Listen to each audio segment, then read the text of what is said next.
What's poppin', y'all? Welcome back to another YouTube video, and today we are taking a look at another film series review. And we have had a problem with series reviews in the channels, and I am working on fixing that. And here we are looking at The Last of Us, which is a HBO Max series with 9 episodes, around 40 to an hour long episodes, so it's like 9 hours long. If you have a good empty weekend, I do recommend you watch it. You can just bash it out in one weekend. And 20 years after a fungal outbreak rages the planet, survivors Joel and Tess are tasked with a mission that could change everything. That is literally all we have, and Google has this cool thing where it can like turn your screen into like a fungal mess, and I like that. It was insanely popular when it came out, and everyone loved it. It has some really good actors and actresses here. We do have Pedro Pascal, who also plays the Mandalorian, as Joel. And each episode here, we have episode 1, When You're Lost in the Darkness. That's when the infection started. 2, Infected, Where They Meet Ellie. 3, I didn't really like episode 3. But then 4, Please Hold My Hand, is when we're going further. 5, Endurance 5. 6, Kin. 7, Left Behind, which is Ellie's backstory. 8, When We Are in Need. And then 9, Look for the Light.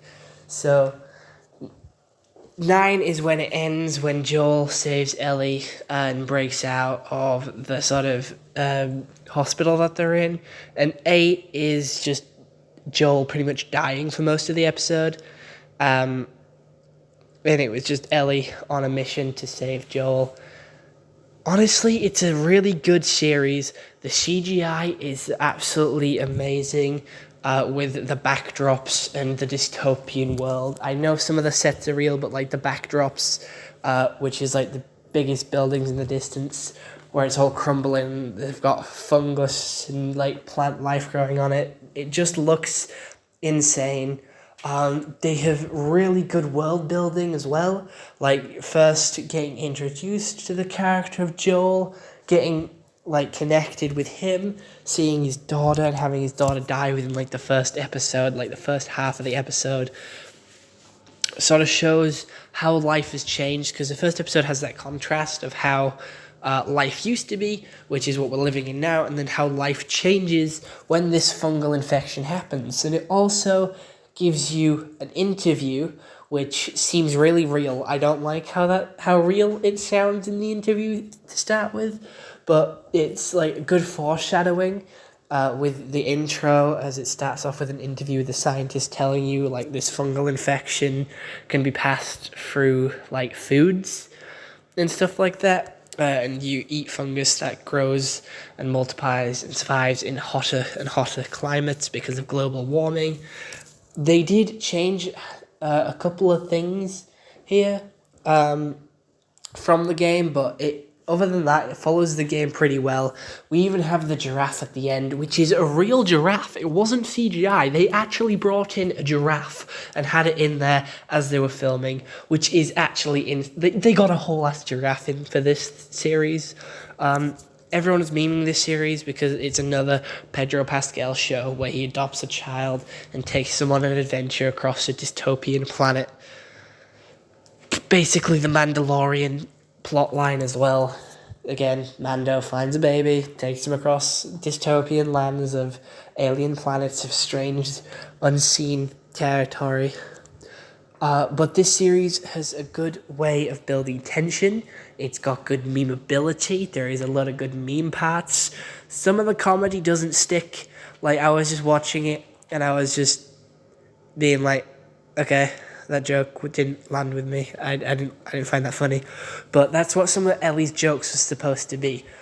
And Ellie had supposed to be never seen the outside. She'd like never supposed to be explored much. She learned everything from books, so she never actually saw it in person like Joel has. So her surprise and her giddiness and her acting is really good at points, but also sometimes it's not very convincing, like she hasn't seen all this stuff before, but other times it is super convincing, like when she's playing with Joel, and when she's playing with other kids, you can really see how she connects with that other kid, because she's grown up in like this orphanage area with other children. They've been grown up together and stuff like that. But here is the characters with their game counterparts. I think the actors and actresses did, like, they're good choices. I don't mind if they don't look like 100% like the character from the game, because you're never going to get that. You're never going to get like a 100% accurate character from the game. Even if you did, the person that looks like them might not be an actor themselves. So, just go with whoever's qualified, not for who looks the part, if that makes sense. That's just how my opinion works on the whole situation of Ellie doesn't look like Ellie. The cast is really good. I really didn't like episode 3 because it completely swapped. Like, it no longer followed Joel and Ellie. And it just swapped, and it confused me, and I didn't understand why we went to these two characters, and I didn't really like it. It just wasn't necessary, in my opinion. I think it was a waste of an episode, but I do know a lot of people did love that episode, so, they did well with it for the people that enjoyed it.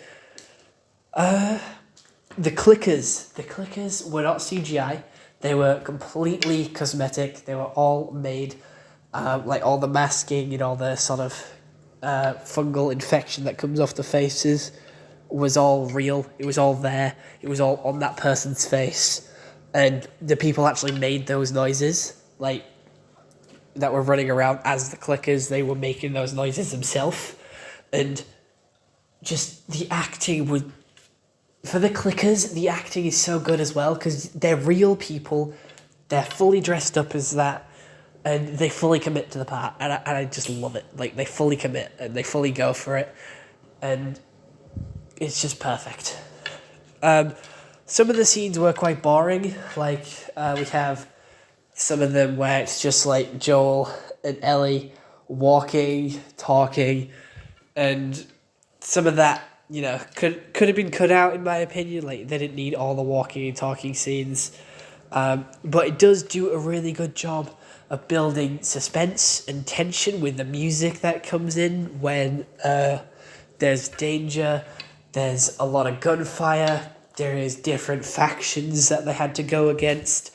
They find Joel's brother, and it was such a happy moment for it to be a big shock that he didn't actually want to go. He didn't message. He just built a new home and left Joel behind. Such a shock, and you can see Joel's emotion there as well. How disappointed, distraught, crushed he is when his brother's like, yeah, no, I just built a new house and sort of chilled. I didn't think you'd mind. And he feels responsible for Ellie. But he feels guilty that he couldn't protect his own daughter, so he feels like he can't protect Ellie. So he tries to give Ellie up to his brother, so his brother can continue the mission. But then Ellie gets upset that Joel was going to give her up because she grew a connection to Joel. She was having fun with Joel. She felt Joel was capable. And Joel did end up obviously taking back Ellie and continuing the mission himself, which I knew was predictable. That was a very predictable moment. I could tell that Joel was not obviously going to commit to giving her up and would actually take her back, and I knew that was going to happen. It was obvious, and I don't think there would have been any other way they could have gone about it to make it less obvious that he was going to take it back, because it is just the cliche of adventure movies and travel movies, where they just want to give up, and the kid gets upset that they're giving up, and gives a motivational speech to make them continue. It's an obvious trope at this point, and there's no way they could have gone about it. They are making season 2 as of right now, so be excited for that. I did watch this at work, and I was focused on it, for the most part. There was some scenes where I sort of stopped watching, went at my phone, and just like let the episode play because I wasn't too interested in it. There was sad moments that also make me cry. This also made me feel the emotions. It's such a good series. And I cried when that kid got killed because they were pulling a prank. It was just a prank, and his dad killed his own son, and then he killed himself. That was such an emotional scene. You can see the distraught that caused, and how simple pranks like this in the apocalypse, and how sleep deprived they were, could cause such big mistakes like that.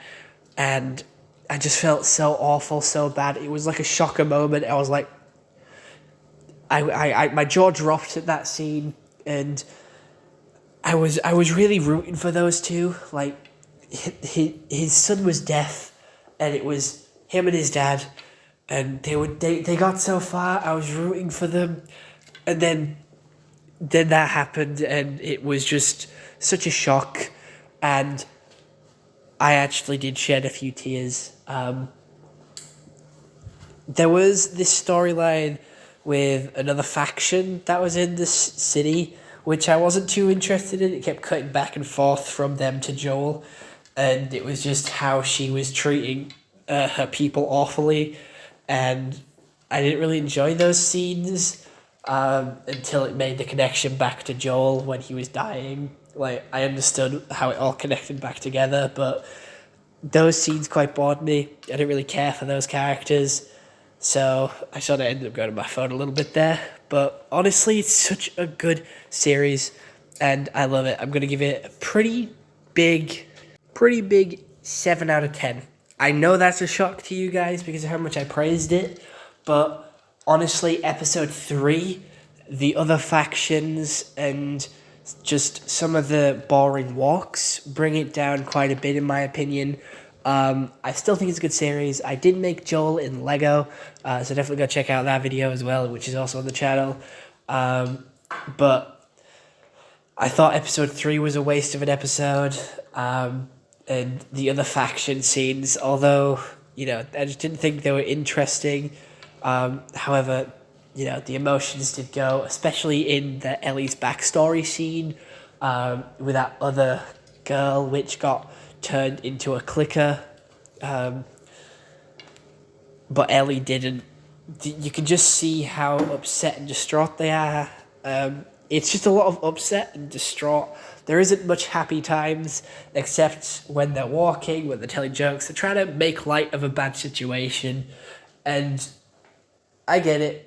It is like one of the best game adaptations out there for like movies, and we are getting better game adaptations, and that gives me hope for the Borderlands movie coming out next year, I do believe.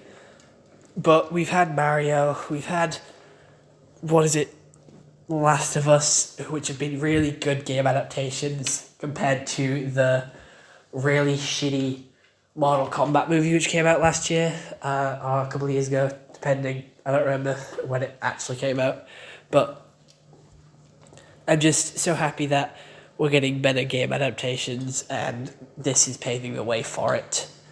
So with that, I am going to leave you with my 7 out of 10 opinion of what The Last of Us is. That is just 3 points knocked off, so it is still pretty high on my list, but I am going to be more severe with my ratings from now on, because I've realised with my food reviews, series reviews, and film reviews, I have been making everything like 10s, 9s, 8s out of 10, and I need to sort of be more harsh with my opinion. So with that, hope you all enjoyed, and bye-bye.